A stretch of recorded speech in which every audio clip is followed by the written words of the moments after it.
Halo Pak Beni, kami kelompok yang beranggotakan Reoma, Petrus, Naim, dan Abraham. Melalui video ini akan menampilkan hasil analisis dan diskusi kami mengenai manajemen perusahaan PT Metrodata Electronics terbuka. Pertama akan dijelaskan mengenai analisis strategi dan lingkungan yang akan dijelaskan oleh teman saya Naim. PT Metrodata mempunyai visi, yaitu menjadi penyedia layanan digital yang paling terpercaya. Kemudian untuk mencapai misi tersebut, PT Metrodata memiliki misi menyediakan transformasi digital yang aman dan efisien, nilai tambah yang inovatif, dan layanan yang unggul kepada pelanggan dan rekan bisnis. Kemudian memaksimalkan andil dari pemegang saham dan membangun tempat usaha untuk bekerja. Kemudian meningkatkan teknologi digital Indonesia.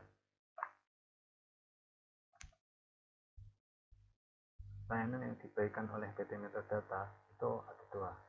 Yang pertama itu menyediakan platform layanan bisnis distribusi menggunakan hardware dan software teknologi informasi dan komunikasi. Kemudian yang kedua, memberikan layanan solusi dan konsultasi tentang bisnis dan transformasi digital. Kemudian layanan yang diberikan untuk layanan pertama yaitu platform bisnis distribusi tersedia secara komprehensif untuk usaha B2B, B2G, B2C, dan official store pusat. Tersedia pula sistem manajemen warehouse digital dan sistem manajemen transport yang dilengkapi sistem tracking, informasi armada, dan status pengiriman. Hal ini berguna untuk memperluas pasar karena mendukung berbagai model pelanggan dan layanan. Kemudian untuk solusi, layanan solusi digital yaitu menyediakan solusi pada 8 aspek bisnis digital menurut mereka, yakni cloud, analisis big data, keamanan digital, infrastruktur IT, aplikasi untuk bisnis, platform bisnis digital, konsultasi dan bimbingan, dan pengelolaan layanan. Hal ini memperluas pasar, integrasi antar wilayah juga lebih efisien karena tidak perlu untuk melakukan penyesuaian antar penyedia apabila penyedianya berbeda, sehingga menambah efisiensi. Kemudian untuk layanan konsultasi dilakukan mulai dari perencanaan hingga implementasinya, sehingga pelaku bisnis digital merasa lebih aman dan ada penyangganya, sehingga kepercayaan pada perusahaan juga semakin meningkat. Kemudian PT Metrodata mempunyai 3 core value, yaitu yang pertama adalah integritas, yakni konsistensi perbuatan terhadap moral, etik, dan norma hukum, serta selalu melakukan dan menjaganya. Yang kedua ada profesionalitas, yakni sikap, kebiasaan, dan perbuatan yang menunjukkan pengetahuan, kompetensi, dan kemampuan yang besar. Terus dikembangkan untuk menghadapi tantangan dan membawa kesuksesan ke perusahaan. Kemudian ada kewirausahaan, yakni semangat dan minat berusaha berapi-api untuk tetap membuat peningkatan, mampu mengubah ide menjadi kenyataan, berani mengambil inisiatif, tidak gentar dengan kegagalan, dan mampu mengelola hubungan harmonis bersama dengan stakeholder. Ya, sekarang saya akan menjelaskan mengenai struktur organisasi dan juga klasifikasi dari struktur tersebut untuk perusahaan Metrodata Electronics berikut. Jadi seperti yang disebutkan tadi bahwa perusahaan Metrodata ini memiliki 3 fungsi utama, yaitu distribusi solusi ICT yang dikelola, kalau bisa dilihat di grafik di sebelah kanan, oleh perusahaan anak Sinex Metrodata. Lalu solusi yang dikelola oleh mitra integrasi informatika, dan juga konsultasi yang dikelola oleh Soltius Indonesia. Jadi bisa dilihat bahwa Metrodata Electronics ini merupakan perusahaan induk dari 3 perusahaan anak utama serta beberapa perusahaan anak di bawahnya lagi.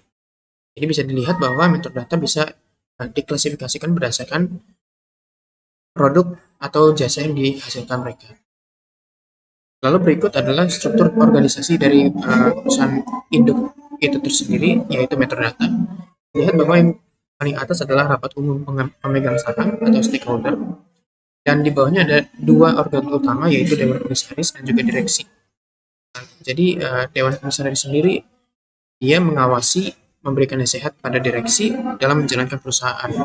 Dewan Komisaris ini memastikan bahwa seluruh kegiatan usaha berjalan dengan sesuai dengan hasil rapat, dan juga bertanggung jawab langsung kepada pemegang saham gitu ya, sebagai ke stakeholder.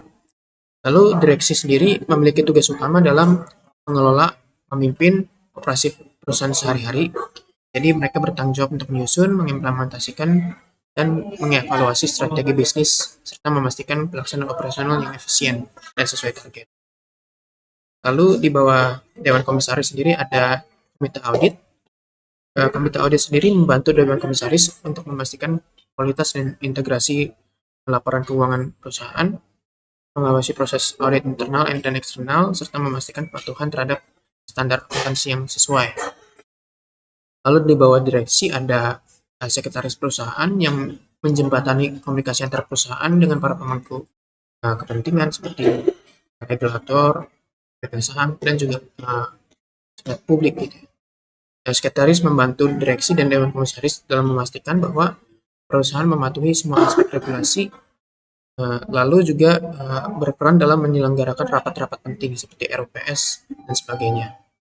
Lalu yang terakhir adalah manajer audit internal yang bertanggung jawab langsung kepada presiden direktur di dalam organ direksi secara administratif. Dia bertanggung jawab untuk melaksanakan audit internal yang bertujuan untuk mengevaluasi keandalan dan efektivitas sistem kontrol internal. Secara administratif, seperti tadi disebutkan, dia bertanggung jawab kepada presiden direktur, tetapi secara fungsional dia bertanggung jawab kepada komite audit di bawah Dewan Komisaris tadi.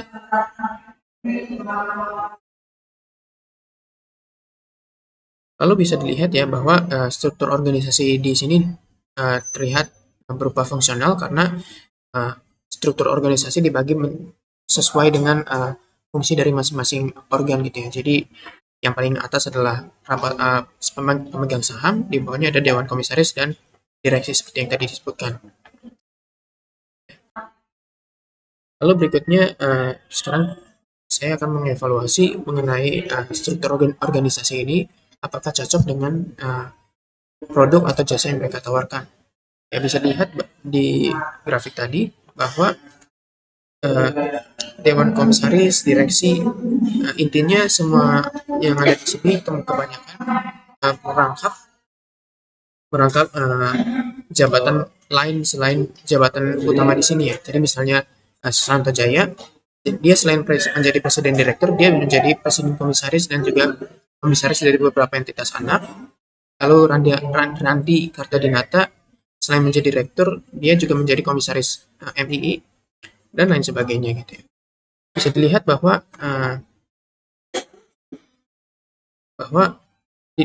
banyak eksekutif perusahaan induk perlu merangkap posisi lain di entitas-entitas anak ataupun bahkan di entitas induk sendiri gitu ya. Dan ini membuat struktur menjadi tidak koheren dan alur organisasi, administrasi, dan eksekutif atau eksekusi menjadi tidak jelas. Ya, jadi struktur fungsional tadi bisa dinilai kurang efektif dalam mengatur setiap perusahaan yang ada di bawah. Pertama yang tiga tadi, Sinex Metrodata, Mitra Integrasi, dan juga Soltius. Oleh karena itu, lebih disarankan untuk struktur divisional atau matriks berdasarkan produk atau perusahaan atau jasa yang ditawarkan. Jadi yang tiga tadi, distribusi, solusi, dan konsultasi, untuk dipakai untuk lebih baik mengatur pertanggungjawaban masing-masing perusahaan terhadap metrodata sebagai induk ya. Jadi misalnya divisional bisa dibuat dengan cara menyusun struktur organisasi metrodata sesuai dengan perusahaan entitas anak yang ada di bawahnya, yaitu Sinex, lalu Mitra Integrasi, dan juga Soltius. Lalu selain itu juga bisa matriks, Intinya call matrix adalah penggabungan divisional tadi dengan struktur fungsional yang tadi sebelumnya sudah diimplementasikan oleh mereka gitu ya. Jadi misalnya dibagi berdasarkan perusahaan, Sinex, mitra integrasi, dan juga Sotius. Namun selain itu masing-masing perusahaan memiliki ketersambungan antara perusahaan yang lain gitu. Misalnya Sinex, mitra integrasi, dan juga Sotius memiliki alur atau alir direksi yang bersambungan gitu ya, agar tercipta kolaborasi antar perusahaan tanpa mengorbankan adanya fungsional yang hilang terhilang dari setiap perusahaan.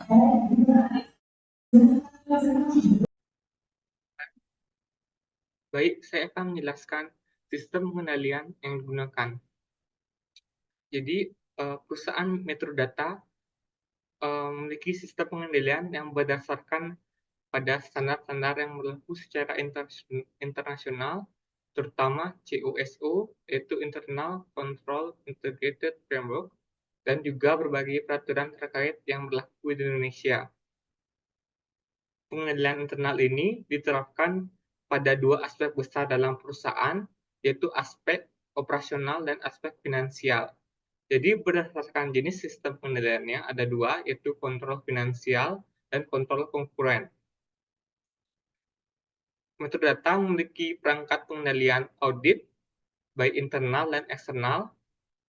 Audit internal dilakukan oleh Departemen Audit Internal yang mengawasi aspek operasional dan aspek finansial internal perusahaan.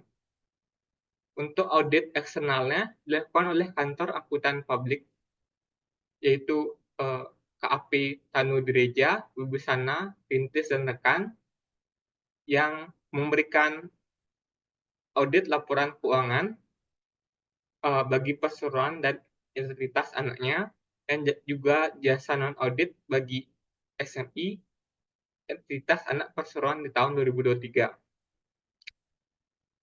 Perusahaan Metrodata juga telah mengidentifikasi beberapa risiko, yaitu risiko persaingan usaha oleh kompetitor, yang merupakan tipe risiko strategik dan reputasional, risiko keterbatasan sumber daya manusia di bidang TIK di Indonesia, merupakan tipe risiko operasional, risiko perubahan nilai tukar mata uang asing, yaitu merupakan tipe risiko finansial, risiko penggunaan sistem teknologi informasi yang merupakan tipe risiko operasional dan reputasional, dan risiko hukum yang merupakan tipe risiko kepatuhan. Berdasarkan laporan tahun 2023, perusahaan Metrodata telah mengidentifikasi dan memitigasi risiko tersebut, dan Direktur menyimpulkan bahwa sistem manajemen risiko telah diterapkan secara tepat dan terintegrasi dan secara efektif mengelola risiko-risiko yang diperkirakan akan muncul di masa depan.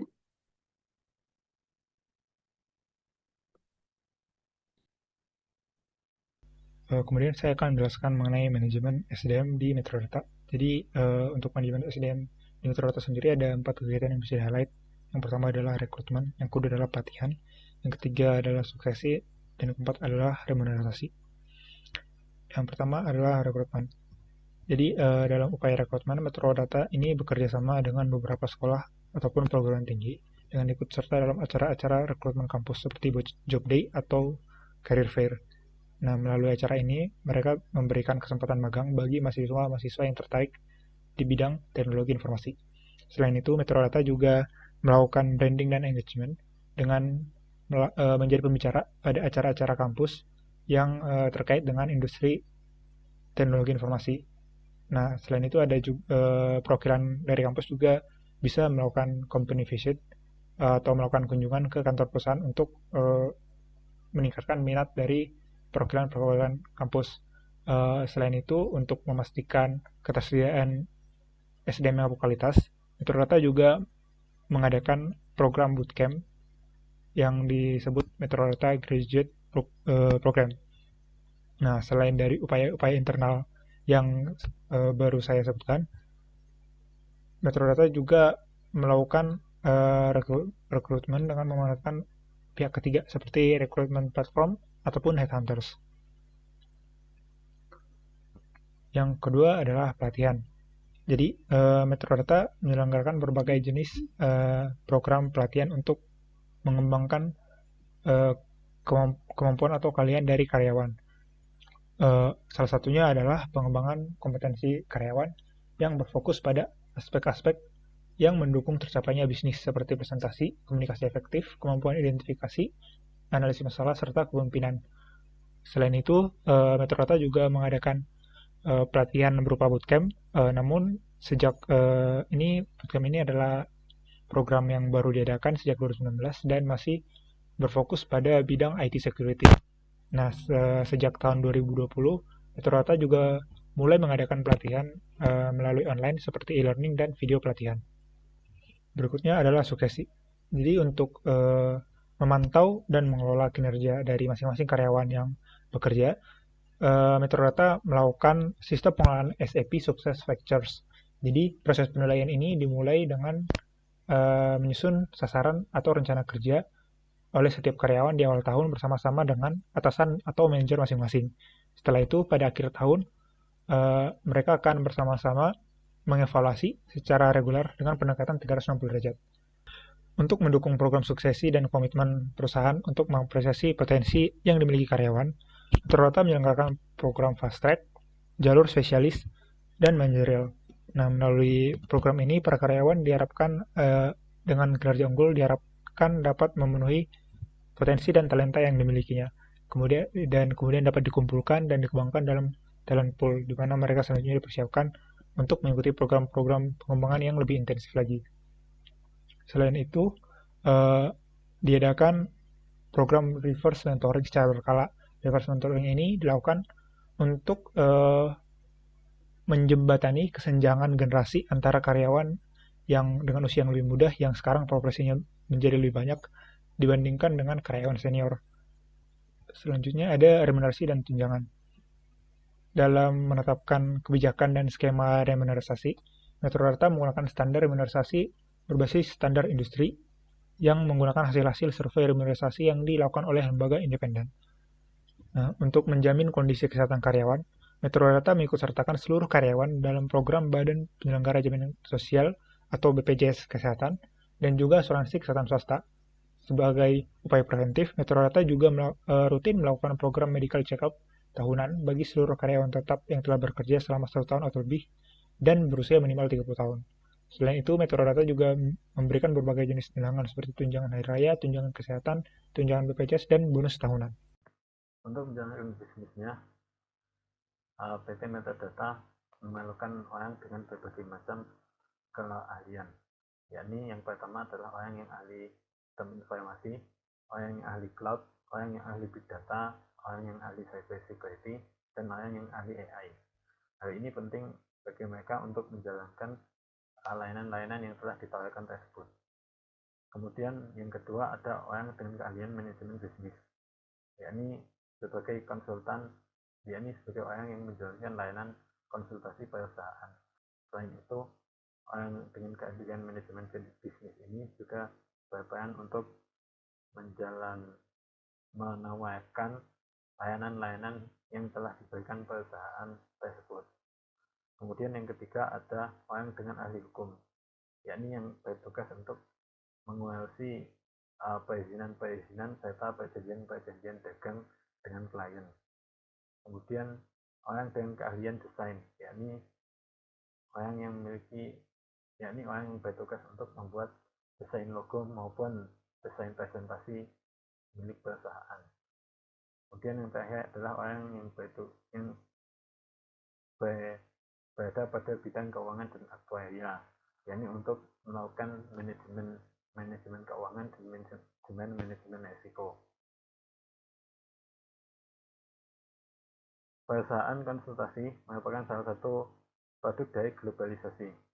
Perusahaan ini merupakan penyedia layanan bantuan untuk memulai bisnis atau melakukan transformasi digital, sehingga konsumen tidak perlu memikirkan segala kebutuhannya.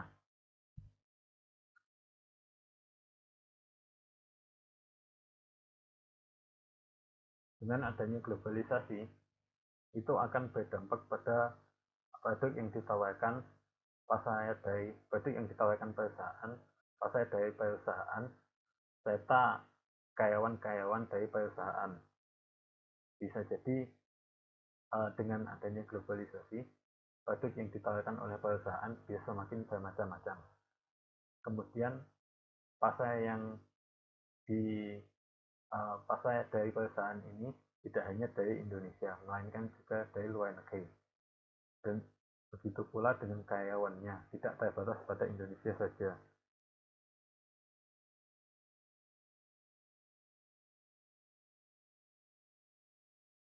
Dengan adanya hal tersebut, hendaknya perusahaan senantiasa lebih terbuka dengan adanya bidang-bidang teknologi yang baru, sebagaimana yang telah dilakukan perusahaan, yakni dengan adanya pelayanan AI, solusi untuk AI dari perusahaan. Karena perkembangan teknologi ini sangat cepat, sehingga diperlukan penyesuaian yang cepat dengan teknologi agar tidak kalah saing dengan yang lain.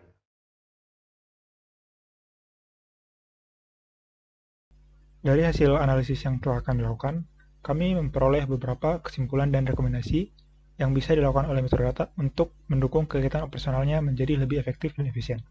Yang pertama adalah mengubah struktur menjadi divisional atau matriks. Mengubah struktur menjadi divisional tujuannya adalah agar masing-masing perusahaan anak yang menghasilkan jasa yang berbeda dapat memiliki direksi tersendiri. Tidak ada eksekutif yang perlu merangkap jabatan di perusahaan anak, memperjelas alur administrasi dan eksekusi, dan secara langsung bertanggung jawab terhadap pemegang saham perusahaan induk. Struktur yang dapat dipertimbangkan salah satunya adalah struktur matriks, agar masing-masing divisi atau perusahaan tetap saling berkaitan dan berkolaborasi, memudahkan penggabungan struktur divisional dengan fungsional yang telah dilakukan saat ini. Yang kedua adalah membuka diri terhadap bidang baru sesuai dengan tren teknologi terkini. Hal ini penting karena teknologi berkembang dengan cepat, sehingga agar tetap dapat bersaing, perusahaan perlu tetap mengikuti perkembangan tersebut dan mengembangkan layanannya menggunakan teknologi sebagaimana tren AI dan keamanan cyber yang telah dilakukan perusahaan. Yang ketiga adalah memberikan bootcamp pada bidang-bidang lain, tidak hanya IT security. Saat ini bootcamp yang diberikan kepada sebagian karyawan hanya ada pada bidang IT security. Jadi dengan menambahkan bootcamp pada bidang-bidang lainnya, Metrodata dapat meningkatkan kualitas SDM yang dimiliki dengan lebih merata. Dan yang keempat adalah memberikan apresiasi berkala kepada karyawan. Dengan mengadakan program apresiasi berkala, Metrodata dapat mempertahankan motivasi dan loyalitas karyawan. Sekian hasil analisis dan diskusi yang telah kami lakukan. Terima kasih.